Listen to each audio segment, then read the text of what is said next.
So there's this homeowner up in North Carolina. He gets eaten alive by bugs in the summer, and it's really cold in the winter.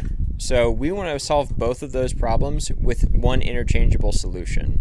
Normally a day room like this would get the spline treatment, but from first-hand experience, splining is horrible. It's like trying to stretch a paper towel over a picture frame. And on top of that, the expense you can incur while doing it isn't all that worth it. It's higher than you think.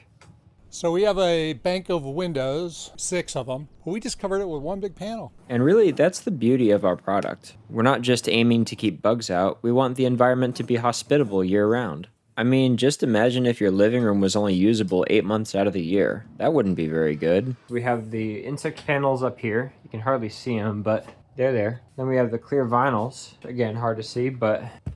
And we're gonna do this last panel. And we're gonna put this on the inside. If I went on the outside, I'd have to get on a ladder. And respectfully, I'm good. So as we wrap up here, we just have one thing to say. If your porch isn't quite dressed for the occasion, you can always give us a call. Whether it's protection from bugs or just protection against the elements, our planners will help you come up with a solution that best fits your needs. Just like that.